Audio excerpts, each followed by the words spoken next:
अंचल के नागरिकों का भी हार्दिक स्वागत करता हूं। आज का दिन जबलपुर के लिए एक ऐतिहासिक दिन है। आज जबलपुर से सुब्रीमंगला के बीच आमान परिवर्तन के बाद बड़ी लाइन का शुभारंभ हो रहा है की जा रही है। इस महत्वपूर्ण अवसर पर दक्षिण पूर्व मध्य रेलवे के महाप्रबंधक जिनके क्षेत्र में ये आता है शिलान्यास भी किया जा रहा है। ये जबलपुर शहर के लिए एक दूसरा रेल टर्मिनल या सैटेलाइट जबलपुर की यात्रियों को बेहतर सुविधाएं उपलब्ध कराने के लिए आज यहां जबलपुर स्टेशन पर पश्चिम मध्य रेलवे के पहले मल्टी मध्य प्रदेश भारत का हृदय स्थल है और इसी तरह से मुझे यकीन है कि पश्चिम मध्य रेलवे की यात्री एवं माल यातायात परिवहन क्षमता में उल्लेखनीय वृद्धि होगी। यहाँ उपस्थित माननीय और इस समारोह में पधारने के लिए धन्यवाद देता हूँ। जय हिंद। दी जा रही है। मैं अपने सब मित्रों से अनुरोध करूंगा जिस पार्टी में भी है कि हम इस फंक्शन की गरिमा बनाए रखें। माननीय सुरेश प्रभु जी, रेल मंत्री भारत शासन, माननीय शिवराज जी, मुख्यमंत्री मध्य प्रदेश शासन, माननीय कुलस्ते जी, मंत्री 2001 में ये सबसे fastest moving narrow gauge train थी विश्व की। और 1985 जब मैं बहुत छोटी उम्र का था, वकालत में था, और जब उस्मान साहब यहाँ सांसद हुआ करते थे, तब से इसके सर्वे का प्रयास चल रहा था। जो भी सांसद आए सबने अपने अपने तरीके से प्रयास किया। शरद यादव जी भी मुझे याद है अक्सर इसके बारे में बोला करते थे। और आज बहुत सारे काम पूरे होने के बाद जिसमें एक्विजिशन था, ब्रिजेस बनने थे, पहला क्षण इसका सेक्शन आज स्टार्ट होने जा रहा है। इसके लिए मैं सभी को बधाई देता हूं, पूरे जबलपुर को, महाकौशल को, सबको बधाई देता हूं, क्योंकि जबलपुर में संभावनाएं असीम है, लेकिन उसके हमारे पास वो इंफ्रास्ट्रक्चर नहीं है। ऐसा ना हो इसके कारण उस समय एक बार हम फिर से पिछड़ जाएं। लेकिन जबलपुर को भविष्य की संभावनाओं की एक अलग दृष्टि से मैं देखता हूं। एक और विषय उस समय वहां सदन के भीतर जिसमें पूर्व से पश्चिम यानी बॉम्बे से हावड़ा के बीच में जो रेल मार्ग प्रमुख दो है उसका उल्लेख है। एक आता जिसमें दूरी लगभग 2100 किलोमीटर होती है, लेकिन उस उपन्यास में एक और रूट का जिक्र है जो है जबलपुर रेलवे के मिशन को आगे बढ़ा रहे हैं। हम सब सुनने को आतुर हैं। हमारे भारत सरकार के माननीय रेल मंत्री श्री आज हमारे लिए ये बहुत ही हर्ष की बात है कि जबलपुर जैसा शहर जो सही मायने में पूरे देश में तो उसकी पहचान है ही है, लेकिन विश्व में भी जिसकी पहचान है, ऐसे शहर में आने का मौका हमें मिला। और यहाँ के लोगों की बहुत सालों से जो पुरानी मांगे थी, लोगों की जो दिक्कतें थी, उसको कुछ मायने में कम करने के लिए यहाँ तक कुछ परियोजनाओं की शुरुआत करने का भी मौका हमें मिला।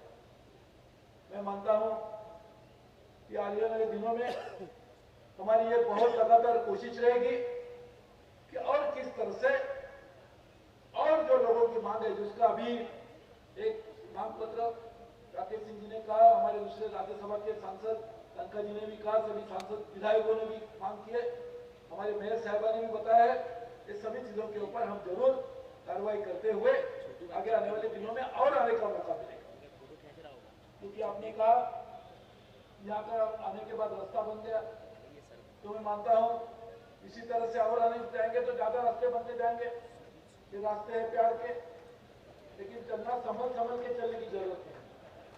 इस रास्ते में हम आराम से चल पाएंगे। ऐसे रास्ते बनाने की कोशिश भी हम सिर्फ रास्ते ही नहीं बनाएंगे, तो लोगों को प्यार में चलने के लिए, जिंदगी अच्छी तरह से काटने के लिए जो भी संभावना होगी उसकी पूरी करने की कोशिश करेंगे। आपको पता होगा कि रेलवे में निरंतर सुधार करने की जरूरत है। काफी सालों से पूरी मात्रा में रेल में निवेश नहीं हो पाया। उसका नतीजा यह हुआ कि रेल लगातार अपना जो शेयर था वो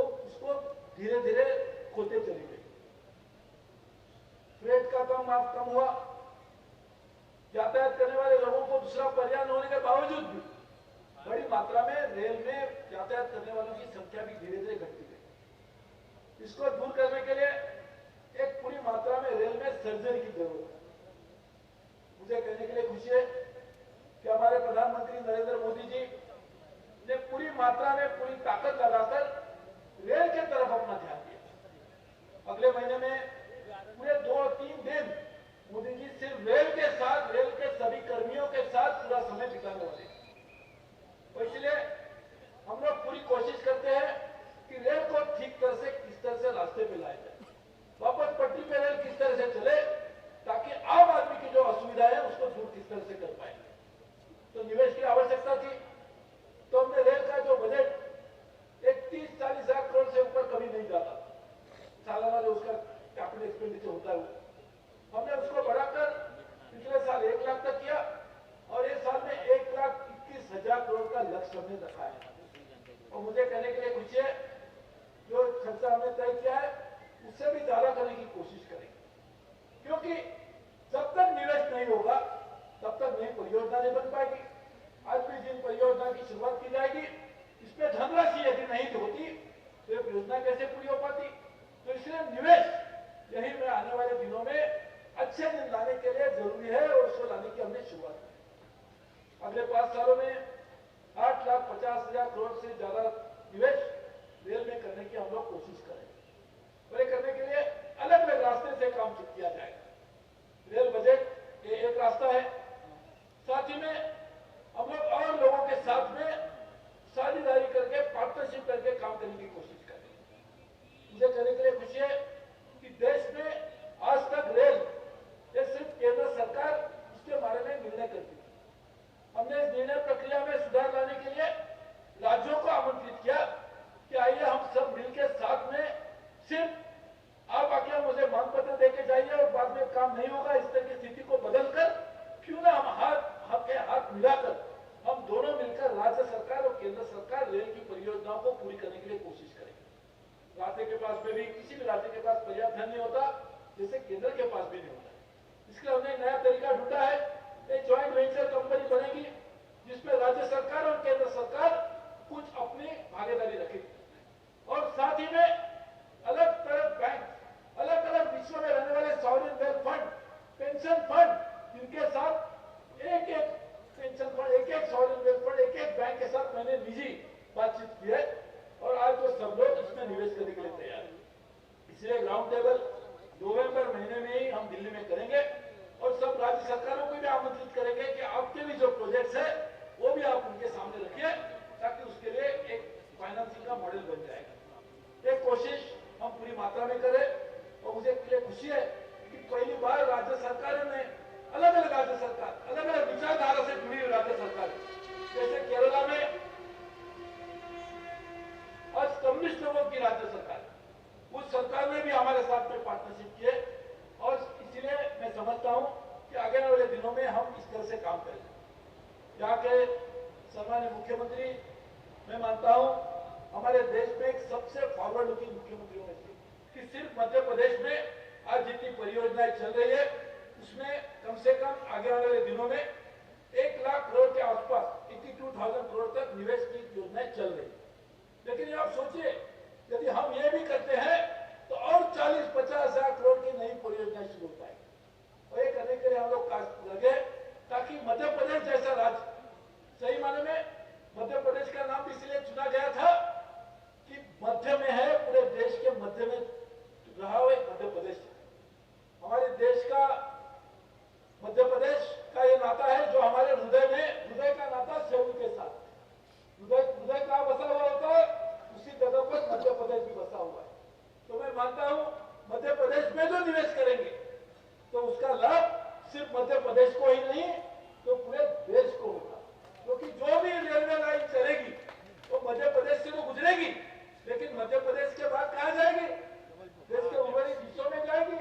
इसलिए पूरे देश को भी उसका लाभ होगा और इसलिए मध्य प्रदेश को ठीक करना, ये मानता हूं हमारे देश को ठीक करने के समान है। और इसलिए सिर्फ मध्य प्रदेश के लिए ही कुछ समय से हमने काफी बड़ी मात्रा में काम करने की शुरुआत की है। पहले 2009 से 14 तक जो रेल का निवेश मध्य प्रदेश में हुआ करता था सालाना 632 करोड़ रुपए, उसको बढ़ाकर हमने उसको 2,871 करोड़ रुपया कर दिया। यानी कितनी बढ़ोतरी हुई? 354% ज्यादा बढ़ोतरी रेल के निवेश में जो मध्य प्रदेश में होती थी उसकी आज बढ़ोतरी हो गई। अलग अलग मात्रा में काम भी हो रहा है, लेकिन मैं मानता हूं सब बोलने की जरूरत नहीं है, क्योंकि आप उसको अनुभव करें। जिसका अनुभव खुद करे उसके बोलने की आवश्यकता नहीं। लेकिन पूरे देश में ये चित्र बदलने के लिए हम लोगों ने रेल के पूरी परियोजना देश में जो चलती है उसको बढ़ोतरी देने की शुरुआत की है। इसके लिए पहले जो 1477 किलोमीटर हमारी एवरेज किलोमीटर चलती थी, उसको आज मैं कहने के लिए खुशी है डबल रूपी हो गई, 2,828 किलोमीटर तक हमने पहुंचा दिया। जो ब्रॉडलाइन कन्वर्जन का काम 110 किलोमीटर हुआ था, ब्रॉडगेज लाइन नॉर्थ ईस्ट में 110 किलोमीटर, मुझे कहने के लिए खुशी है शिवराज जी, पिछले साल 545 किलोमीटर, यानी 505 गुना ज्यादा हमने इसको करने की भी कोशिश की। इस तरह से सभी चीजें, अंडर लेवल क्रॉसिंग हो, हमारी कंस्ट्रक्शन हो, इलेक्ट्रिफिकेशन हो, ये सभी चीजों पर हमने बढ़ाया। और इसलिए मुझे कहने के लिए खुशी है कार्य कर रहा हूँ। और आज सचमुच में सुरेश प्रभु जी का मैं एक बार फिर हृदय से स्वागत करता हूँ। उन्हें भारतीय रेल की दशा भी बदली है और दिशा भी बदली है। वैसे मुझे कहते को गर्व है कि हमारे प्रधानमंत्री आज नरेंद्र मोदी जी हैं। देखिए, हमने सपना देखा एक स्वाभिमानी भारत, एक संपन्न भारत, एक समृद्ध भारत, एक गौरवशाली भारत और एक शक्तिशाली भारत के निर्माण का सपना हम सबका सपना था। और उस सपने को साकार करने के लिए दिनों रात जो प्रयासरत हैं, उनका नाम है श्रीमान नरेंद्र मोदी जी। तेज गति से देश का विकास हो रहा है। आप देखिए, एक तरफ विकास दर आप देखिए, चीन को भारत ने पीछे छोड़ दिया है। 7.5% से ज्यादा की विकास दर अगर हासिल की है तो हमारे हिंदुस्तान ने की है, हमारे भारत ने की है। चीन अब हमसे पीछे छूट रहा है। और जहां तक शक्तिशाली भारत का सवाल है कि हमारी संस्कार धानी तो आर्मी का बहुत बड़ा केंद्र है, बहुत बड़ा सेंटर है। और अब ये तय कर दिया है देश ने कि हम अपनी तरफ से किसी को छेड़ेंगे नहीं, लेकिन किसी ने हमें छेड़ा तो उसे हम छोड़ेंगे नहीं। ये हमारे देश का तय किया, सेना के संकल्प में तय किया। वैसे देश अगर हम देखें तो आज तेज गति से विकास कर रहा है, काफी तेजी से आगे बढ़ रहा है। लेकिन रेल मंत्री, क्योंकि देश के विकास को कसौटी पर अगर हम देश को कसे तो रेल उसमें विकास की बहुत बड़ी प्राथमिकता है। बिना रेल के विकास की कल्पना नहीं की जा सकती। और रेल मंत्री के नाते ये उनके चेहरे पे नहीं कहता, उनके मुंह पर नहीं कहता, हम सब पीठ पीछे बात करते हैं। रेलवे को जो गति दी है, अभी उन्हें मध्य प्रदेश का गिरा दिया कि कितने परसेंट, 300 से ज्यादा परसेंट कहा बजट में उन्होंने बढ़ोतरी की है। एक नहीं, लगातार नए नए रास्ते खोजे जा रहे हैं। कैसे तेज गति से रेलवे लाइन का विस्तार हो, आमन परिवर्तन का काम हो, रेलवे में सुविधाएं कैसे बढ़ाई जाए। और नहीं तो रेल के डिब्बे में घुस के कई बार बैठना मुश्किल हो जाता था। वो कंबल की बात कर रहे थे सुरेश जी, जब मैं सांसद था तो एक चादर में घर से लेके जाता था ट्रेन में यात्रा करते समय, क्योंकि कंबल ओढ़ने से पहले उसके नीचे घर की चादर बिछाते थे ताकि सांस लेने में आसानी रहे। कई बार रेलवे का वो कंबल ओढ़ते थे तो सचमुच में बदबू के कारण ढंग से नींद नहीं आती थी। लेकिन वो दिन आपने समाप्त कर दिए। रेलवे के टॉयलेट ऐसे कि थोड़ी देर के बाद ये कोशिश करते थे कि हे भगवान दिल्ली तक ना जाने पड़े तो ये अच्छा है, उतरने के बाद ही जाएंगे। उनको भी आपने स्वच्छ और साफ बनाने की दिशा में अभियान चलाया हुआ है। और रेलवे स्टेशन अभी सुधार की बहुत गुंजाइश, लेकिन जिस दिशा में आपने काम प्रारंभ किया है, हमारे रेलवे स्टेशन साफ सुथरे क्यों ना हो, स्वच्छ क्यों ना हो, आदर्श क्यों ना हो, रेलवे के हर मापदंड पर, हर कसौटी पर आपने रेलवे को खरा उतारने की कोशिश की है। इसलिए मैं आपको धन्यवाद देता हूँ, हृदय से आपका अभिनंदन करता हूँ और संस्कार धानी के बहनों और भाइयों को बधाई देता हूँ। आज उन्होंने खुद बताई कौन कौन सी सौगातें जबलपुर को मिल रही है। उन सौगातों के बारे में मैं विस्तार से नहीं जाऊंगा। ये जबलपुर सुकरी मंगला के बीच नई ब्रॉड गेज, अभी हम सब जानते हैं, मैं श्रेय लेने के लिए नहीं कह रहा, क्योंकि हम सब यहाँ बैठे एक है, हम सब भारत माँ के लाल, भेदभाव का कहाँ सवाल, विकास में कोई भेदभाव नहीं। लेकिन जब मैं सांसद रहा तब भी, जब मैं मुख्यमंत्री बना तब भी, मैं लगातार जब पहले रेल बजट को बोलता था संसद में, तो जबलपुर गोंदिया रेलवे लाइन की बात मैं जरूर करता था, छोटी लाइन को बड़ी लाइन में परिवर्तित करो। मैं इसलिए गोंदिया की बात नहीं करता था कि मेरी ससुराल वहां है, क्योंकि लेकिन मैं ये जानता था कि ये लाइन यहाँ के इस अंचल के विकास के लिए बहुत महत्वपूर्ण है। और इसलिए इस ब्रॉडगेज के बारे में कई मित्रों ने प्रयास किए, राकेश जी भी लगातार आंदोलन करते रहे, जन आंदोलन छेड़ते रहे, बाकी मित्र भी हमारे प्रयास करते रहे। और आज ये दिन देखने में आया है कि 45 किलोमीटर इस लाइन का आज लोकार्पण हो रहा है, नई ट्रेन भी चलेगी। जबलपुर वासियों, आप सबको इसके लिए बहुत बहुत बधाई। और जैसा आश्वस्त किया है सुरेश जी ने, ये लाइन जबलपुर, नैनपुर, बालाघाट, गोंदिया का जो प्रोजेक्ट है, ये 2017 तक पूरा करने का पूरी गंभीरता से वो प्रयास करेंगे। इसके लिए भी मैं उनको हृदय से धन्यवाद देता हूँ। मदन महल रेलवे स्टेशन, अब ये मदन महल हम याद करते हैं रानी दुर्गावती के लिए। सुरेश जी, रानी दुर्गावती स्वर्ग की प्रतीक थी, इस पूरे अंचल की, गौरवाने की आन बान और शान थी। मदन महल यहीं पे है और उसी मदन महल के नाम पर ये रेलवे स्टेशन है। ये टर्मिनस बहुत उपयोगी होगा, वाईफाई की सुविधा भी आप दे रहे हैं और मल्टी फंक्शन कॉम्प्लेक्स और वाटर वेंडिंग के वाटर वेंडिंग बहुत जरूरी चीज है। आपको ध्यान होगा, पहले जब अपन रेल में बैठते थे तो पानी की टुप्पी संग में रखते थे, ये जब तक मिनरल वाटर नहीं आया था बोतलें, और जैसे ट्रेन रुकी 2 मिनट की रुकती थी तो दौड़ते थे और जहां घर मिलता था उसको दबाते थे। कई बार उसकी टोटी और ऐसी होती थी कि बहुत ताकत लगानी पड़ती थी, पहले पानी आता ही नहीं था, जोर से अगर दबा दो तो इतना आता था कि बोतल में कम जाता था, चेहरे और कपड़ों पर ज्यादा आ जाता था। अनुभव भूले नहीं होंगे आप, मैं भी भरता था होती बोतलों पर। लेकिन आपने अब वाटर वेंडिंग मशीन लगा के शुद्ध पेयजल जनता को देने की सौगात यहाँ दे रहे हैं, उसके लिए मैं आपको हृदय से धन्यवाद देता हूँ। मध्य प्रदेश में आज अकेले ये कार्यक्रम नहीं, 1 बजे हमारा कार्यक्रम सीधी में है। मैं आपको यहाँ भी धन्यवाद देता हूँ इस पूरे अंचल के लिए कि आप सिंगरौली, सीधी, रीवा की नई रेल लाइन के लिए आप आधारशिला रखने वाले हैं, जो उस इलाके की दिशा बदल देगी।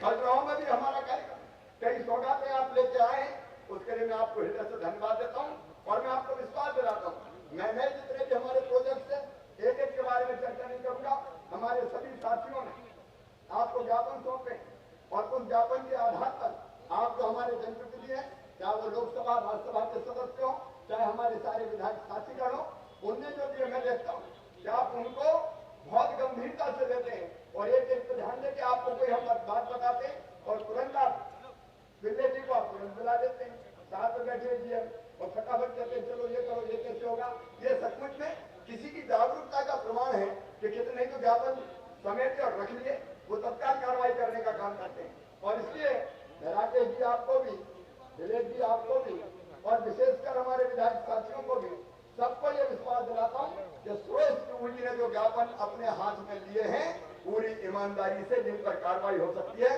वो कार्रवाई करेंगे। और जहां तक सहयोग का सवाल है, तो मैंने पहले कहा कि प्रभु जी तो हमारे मित्र हैं, उनके साथ मिलकर हम काम करेंगे और जिस रूप में भी आप चाहें उस रूप में मध्य प्रदेश और भारतीय रेल मंत्रालय मिलकर काम करेगा। जहां तक जबलपुर के विकास का सवाल है, जबलपुर वासियों, ईश्वर जानता है, ईमानदारी से कोशिश की है कि जबलपुर किसी भी हालत में विकास के मामले में पीछे ना रह पाए। मुझे कहते हुए खुशी है कि जबलपुर में स्मार्ट सिटी के रूप में, आज मैं विस्तार से नहीं बोलूंगा, लेकिन लगभग 4000 करोड़ रुपए के प्रोजेक्ट हम स्वीकृत कर रहे हैं स्मार्ट सिटी के, जो जबलपुर शहर के इंफ्रास्ट्रक्चर के निर्माण के काम में आएगा। हाउसिंग फॉर ऑल, यहाँ की सड़कें, सीवेज का सिस्टम, पीने का पानी, सॉलिड वेस्ट मैनेजमेंट, गर्व का विषय जबलपुर वासियों के पूरे भारत में अगर सॉलिड वेस्ट मैनेजमेंट के मामले में कोई बेहतर काम हुआ है तो अपने जबलपुर में हुआ। वेस्ट टू एनर्जी का पहला प्रोजेक्ट, जिससे वेस्ट मतलब जो हम सॉलिड वेस्ट था उससे बिजली बनाने का प्रोजेक्ट जबलपुर में बन गया है और 11 मेगावाट उससे बिजली भी हम बनाने का काम कर रहे हैं। कल वेंकैया जी ने कहा कि मुझे कहते गर्व है कि जबलपुर में वो काम प्रारंभ हुआ है। IT पार्क का बनकर तैयार है और जल्दी उसका लोकार्पण होने वाला है। और जबलपुर वासियों को मुझे कहते हुए खुशी है कि उस IT पार्क में इतनी IT कंपनी आई है, तब हमारे पास रहने के लिए जगह नहीं बची है, हमको दूसरा पार्क और बनाना पड़ेगा और जल्दी उस IT पार्क का भी शुभारंभ हम करेंगे ताकि यहाँ नौजवानों को रोजगार के ज्यादा अवसर मिल सके। और जहां तक डिफेंस का सवाल है, जैसे भारत सरकार ने डिफेंस में 49% निवेश की नीति घोषित की, उसमें एफडीआई को अलाउ किया, वैसे ही सबसे पहले हमने मध्य प्रदेश में डिफेंस में निवेश की नीति बना ली और जबलपुर पहला केंद्र है। मैंने मनोहर परिकर जी से भी चर्चा और बातचीत की, आग्रह किया और ग्लोबल इन्वेस्टर समिट में भी डिफेंस के सारे प्रपोजल जितने आएंगे, शिवराज सिंह चौहान एक ही बात कहेगा, आइए जबलपुर चलिए, हम सारी सुविधाएं आपको देंगे, आप जबलपुर में अपना प्लांट लगाइए। और जबलपुर के लिए अभी मैं राकेश जी से भी बात कर रहा था, एक अलग रोड शो मैं करूंगा निवेश के लिए, पूरे मध्य प्रदेश के लिए तो होता है, लेकिन दिल्ली हो चाहे मुंबई हो या निवेश के लिए एक अलग से कार्यक्रम जबलपुर के लिए अलग से किया जाएगा, ताकि निवेश के मामले में भी ज्यादा से ज्यादा लोग कैसे जबलपुर आए उस बात का हम प्रयास करेंगे। क्योंकि आज कार्यक्रम बहुत है और हम 1 घंटे से ज्यादा लेट हो गए, मैं बहुत विस्तार में नहीं जाऊंगा। मैं एक बार फिर आपको ये विश्वास दिलाता हूँ संस्कार धानी के बहनों और भाइयों को, कि अभी भी हमने कसर नहीं छोड़ी है। उन कामों को गिनाने का अवसर और औचित्य दोनों नहीं है, लेकिन जब तक मेरी सांस चलेगी जबलपुर का विकास करता रहूंगा, कोई कसर नहीं छोड़ूंगा, कोई कमी नहीं छोड़ूंगा। आइए जबलपुर वासियों, हम और आप सब मिलकर, क्योंकि अकेली सरकार नहीं कर सकती, सरकार के साथ साथ समाज का खड़ा रहना जरूरी है, हम सबका खड़ा रहना जरूरी है। आइए हम और आप मिलकर जबलपुर के विकास के लिए प्रतिबद्ध हो, जबलपुर विकसित भी हो, जबलपुर साफ सुथरा और स्वच्छ भी बने। सुरेश प्रभु जी रेलवे में स्वच्छता का अभियान चला रहे हैं, लेकिन जबलपुर को स्वच्छ जबलपुर हमें बनाना है। मैं यहाँ की टीम को बधाई देता हूँ कि स्मार्ट सिटी में सबसे पहला शहर अगर कोई था चयनित होने वाला तो इंदौर नहीं था, भोपाल नहीं था, मध्य प्रदेश से स्मार्ट सिटी के लिए सबसे पहला शहर कोई चुना गया तो वो अपना शहर जबलपुर था। अब मैं ये भी चाहता हूँ कि वो जबलपुर स्वच्छ हो, और इसलिए आइए जबलपुर के विकास के लिए भी प्रतिबद्धता दिखाइए, लेकिन उसके साथ साथ हमारा जबलपुर साफ रहे, सुथरा रहे, स्वच्छ रहे।